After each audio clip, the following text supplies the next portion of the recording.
Konflik bersenjata di Papua mengalami eskalasi, korban jiwa pun kembali jatuh. Kali ini dari tenaga kesehatan dan menambah deretan korban-korban yang seharusnya dijamin keamanan dan keselamatannya akibat konflik berlarut yang terjadi di tanah Papua.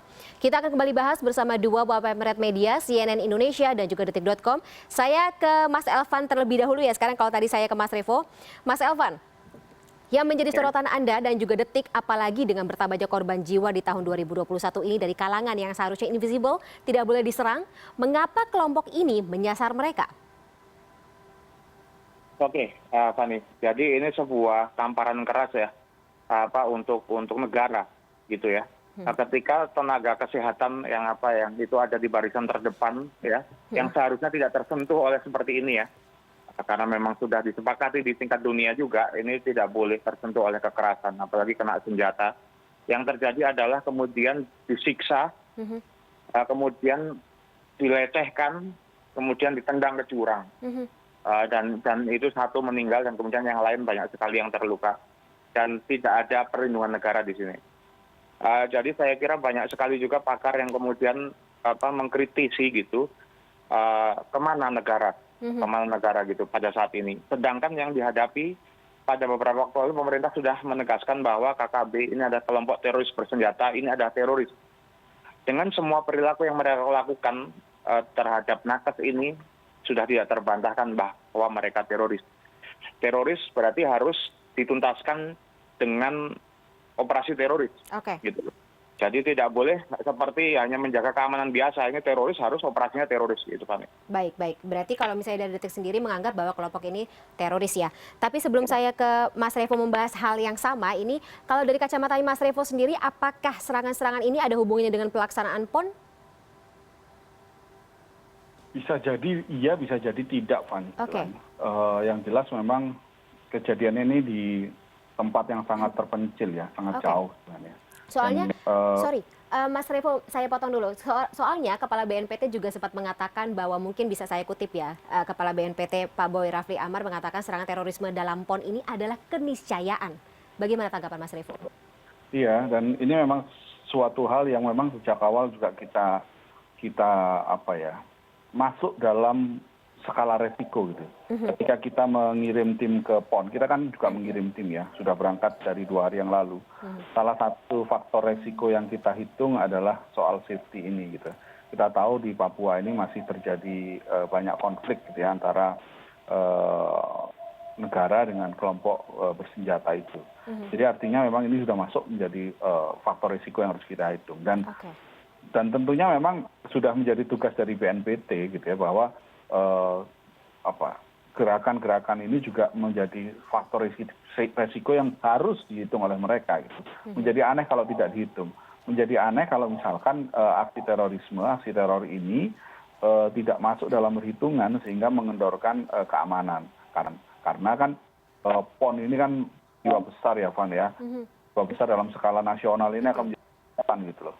Dan tidak hanya dalam skala PON kan sebenarnya kan, bahkan dalam skala olimpiade aja kita pernah melihat gitu ya, kita pernah mendengar bahwa ada teror gitu dalam sebuah pesta olahraga seperti olimpiade ketika di Munich ya, di Jerman pada tahun 2000-an itu. Jadi artinya ini memang harus diprediksi oleh BNPT sehingga aparat keamanan itu bisa mengambil langkah-langkah terukur untuk mengamankan pelaksanaan PON. Nah, tapi apakah yang terjadi di Pegunungan Bintang salah bagian dari aksi teror menuju PON ya, itu yang bisa jadi iya, bisa jadi tidak, karena memang aksi-aksi mereka ini kan sudah lama terjadi dan di wilayah-wilayah yang memang sulit dijangkau oleh aparat kita. Papua ini kan kita tahu ya, lokasinya jauh-jauh gitu ya, dan ada terutama yang di wilayah tengah itu ya, itu kan daerah pegunungan dengan kontur alam yang sangat susah gitu. Ya ini cukup jadi salah satu yang juga menyulitkan. Tapi saya setuju dengan Mas Elvan tadi, bahwa negara harus hadir untuk melindungi setiap warga negaranya, setiap unsur lapisan masyarakat itu harus dilindungi oleh negara. Apalagi tenaga kesehatan yang dalam kondisi pandemi seperti sekarang menjadi garda depan gitu, menjadi tumpuan dari banyak orang.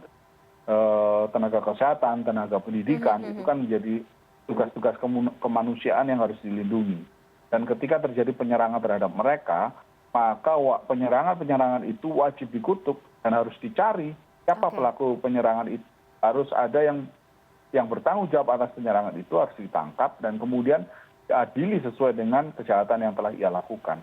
Oke, nah sepantauan Anda, Mas Revo, dan juga nanti ini pertanyaan untuk Mas Elvan, apakah negara sudah cukup turun tangan, sudah cukup terlibat dalam katakanlah menjamin keselamatan warganya gitu, cukup hadir untuk menjamin keselamatan warganya? Ini memang hal yang rumit ya di tanah Papua, Van. Kita tahu konfliknya terjadi sejak lama. Jadi ada kesalahan manajemen dari negara sebelumnya yang membuat pergolakan-pergolakan di Papua itu terus terjadi sampai sekarang. Eskalasi konfliknya terjadi kadang muncul di waktu-waktu naik gitu ya, tapi ada kalanya landai juga. Nah, kalau ditanyakan apakah negara hadir, sebenarnya negara sudah, tentara kan sudah datang ke sana ya, ada operasi Satgas Nemangkawi yang memang diterjunkan untuk menjaga keamanan di tanah Papua. Gitu.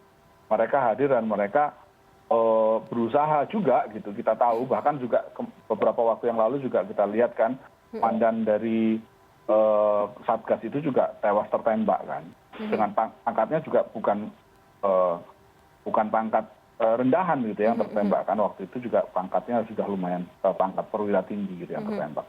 Jadi artinya kalau dikatakan hadir atau tidak, sebenarnya sudah hadir, tapi memang posisinya kita lihat dan kita tahu bahwa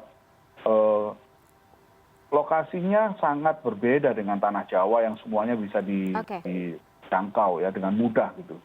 Kita ini kan kalau mau liputan ke Papua juga menghitungnya sangat cermat ya, Van, karena kan antar kabupaten aja kadang tidak terhubung kan secara infrastruktur ya, sehingga harus menggunakan pesawat perintis misalnya.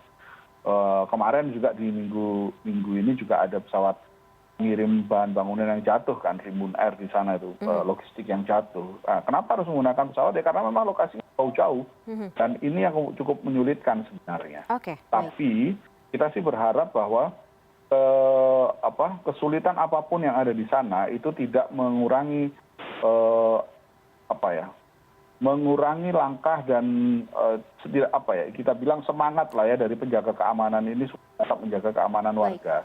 Dan yang harus dicatat juga, Van, sebenarnya yang harus apakah pendekatannya dengan hard power atau dengan soft power? Menurut saya dua-duanya harus dijalankan gitu. Jadi menjaga keamanan dan menjaga ketertiban di satu sisi menggunakan hard power itu menjadi sebuah keharusan ya di semua tempat gitu ya. Kalau memang harus dilaksanakan dengan cara yang keras ya dilaksanakan dengan cara yang keras. Tapi di satu sisi juga tidak boleh dilupakan soft power, bahwa pendekatan humanis itu juga harus dilakukan sehingga tidak kebiah uyah gitu. Ketika terjadi kebiah uyah itu kan yang menjadi persoalan di kemudian hari. Baik Mas Revo. Itu menjadi. Baik, ada juga yang bikin saya penasaran ini kalau misalnya melihat bagaimana kebijakan editorial masing-masing baik dari CNN Indonesia maupun juga Detik. Tapi CNN Indonesia dulu deh, bagaimana memandang keberadaan kelompok ini atau status dari kelompok ini, label dari kelompok ini? Label itu menjadi catatan penting buat kita ya, Van. Jadi kita ini memiliki catatan misalnya begini. Ketika konflik yang terjadi di Aceh ya, ketika tahun 2000-an itu, satu sisi pemerintah menyebut dengan istilah gerakan separatis Aceh. Nah, dari sisi kelompok bersenjatanya, mereka menyebutnya dengan gerakan Aceh Merdeka. Nah, media kemudian ada di mana nih posisinya? Apakah mengikuti pemerintah dengan GSA atau GAM seperti ini? Nah, karena kalau misalkan kita ikut pemerintah, maka kita tidak bisa masuk ke GAM. Kalau kita pakai kata GAM, kita nggak bisa masuk ke TNI. Akhirnya kita menggunakan kata-kata yang netral. Nah, di tanah Papua juga sama. Ini dalam kelompok kriminal bersenjata misalnya. Kriminal ini memang ketika mereka melakukan aksi kriminal, bisa pantas disebut gerakan kriminal. Ketika mereka melakukan aksi-aksi teror, layak mereka disebut sebagai teroris gitu. Tapi pelabelan ini harus menjadi catatan karena kita juga harus hati-hati apakah label ini sepihak atau tidak. Lebih aman, makanya kenapa di CNN kita menggunakan kelompok bersenjata, karena sudah jelas tuh mereka mereka adalah kelompok yang bersenjata, kan seperti itu. Nah, ketika mereka melakukan aksi kriminal, maka kita akan ngomong kelompok bersenjata tersebut melakukan aksi kriminalitas dengan bla bla bla.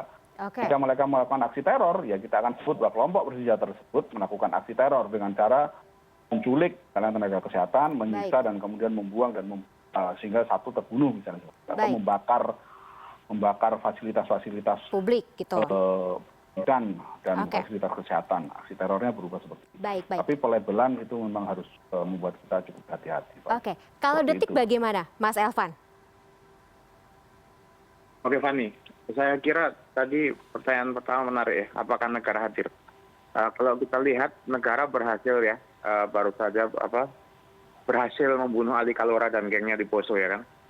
Jadi sebetulnya negara hadir seperti amanah Undang-Undang Dasar di preambul ya, bahwa negara harus melindungi segenap bangsa dan tumpah darah Indonesia. Yang terjadi di Papua, seperti kita lihat, betul kata Mas Revo, banyak tantangan, banyak sekali kendala, bahkan ngambil jenazah korban pun harus ditembaki lagi dan gangguannya cuaca segala macam kondisi alam. Tapi itu tidak boleh jadi alasan ya. Berarti perlu ada evaluasi, kalau masih ada gangguan perlu ada evaluasi menyeluruh. Kenapa saya tadi di awal saya katakan bahwa KKB ini adalah teroris. Pemerintah kan menyatakan terlebih dahulu bahwa ini teroris. Setelah kita melihat banyak sekali kekejian mereka. Ya, kekejian mereka apalagi pengakuan yang langsung di TKP ya, dengan salah satu nakes yang selamat ya. Dia menceritakan bagaimana detik-detik terjadinya penyiksaan itu. Bagaimana baju itu dilucuti, bagaimana dilukai, bagaimana ditusuk, bagaimana ditendang ke jurang, bagaimana yang lain dicari lagi, disiksa, segala macam. Itu perilaku teroris, bukan lagi perilaku kriminal. Ya, karena apa? Tujuannya mereka mau mengacaukan, tujuannya menebar teror terhadap negara, terhadap NKRI. Oke. Jadi kalau misalnya CNN Indonesia menganggap ini KB, kalau Detik dengan KKB ya. Oke, tadi Mas Elvan juga bicara mengenai Ali Kalora di Poso. Kita geser sedikit ya, masih mengenai konflik bersenjata. Jadi kalau misalnya di Poso, mungkin singkat saja dari masing-masing Mas Revo dan juga Mas Elvan. Mas Revo melihat bagaimana penanganan teroris Ali Kalora MIT di Poso ini dengan matinya atau tewasnya Ali Kalora ini membuat pergerakan kelompok MIT seperti apa? Mungkin Mas Elvan dulu, meredup atau memanas? Saya kira ini sebuah kabar baik ya, ketika Ali Kalora yang ramah diburu sebagai DPO, lagi-lagi teroris juga, akhirnya ditembak mati bersama dengan beberapa pimpinannya ya. Kemudian pertanyaannya, apakah ini akan mengakhiri aksi mereka? Jadi polisi memberikan gambaran bahwa sebetulnya menangkap Ali Kalora itu mudah. Persoalannya adalah banyak sekali seperti ada relawan, ada orang-orang yang kemudian mendukung mereka gitu. Orang-orang yang mendukung mereka ini simpatisan ya tadi tidak kalau kata terlibat dalam teroris, tapi mereka ikut melindungi dan lain-lain, akhirnya semua sulit gitu untuk itu. Jadi saya kira aparat harus masuk betul, ini momentumnya ketika pemimpinnya mati kan dia harus benar-benar langsung nih, jangan berhenti. Jadi stop semua jalur-jalur para relawan-relawan pendukungnya itu agar bisa selesai lah masalah ini. Baik. Kalau dari Mas Revo, kacamata Mas Revo seperti apa? Apakah ini akan mengubah pergerakan dari MIT selanjutnya? Kita sempat berdiskusi ya di rapat-rapat edisi apakah kemudian ini akan atau justru akan menghidupkan sel tidur misalnya. Nah, itu yang jadi harus diantisipasi oleh penegak hukum. Satu gitu ya, pertama sebenarnya kita menyayangkan sih kenapa mati gitu ya, ditembak dia tertembak mati. Akan lebih baik kalau misalkan bisa ditangkap seperti setelah Santoso itu kan sebelum Ali Kalora ini kan ada satu pimpinan yang setelah Santoso ya, dan itu bisa ditangkap hidup-hidup. Ali Kalora ini ketika dalam baku tembak meninggal gitu ya. Kalau saya sih berpikir sebenarnya akan lebih baik kalau misalkan bisa ditangkap hidup-hidup dan kemudian diadili untuk mempertanggungjawabkan kejahatannya. Nah, sempat kemudian muncul juga kita khawatir bahwa ini akan menghidupkan sel tidur. Karena tadi dikatakan oleh Danrem bahwa simpatisannya ada. Kelompok ini memiliki simpatisan, dan simpatisan ini bisa jadi akan lebih parah kalau misalkan orang yang mereka simpati itu mati di tangan penegak hukum. Oke. Jadi ini Van, apalagi kan kalau dalam foto yang beredar ya Van, kita lihat gitu ya, apa namanya, Kondisi dari jenazah ya. ada jenazah, posisi jenazahnya tidak cukup layak gitu ya, dan ada pose-pose yang memang itu tidak mungkin lah mereka melakukan.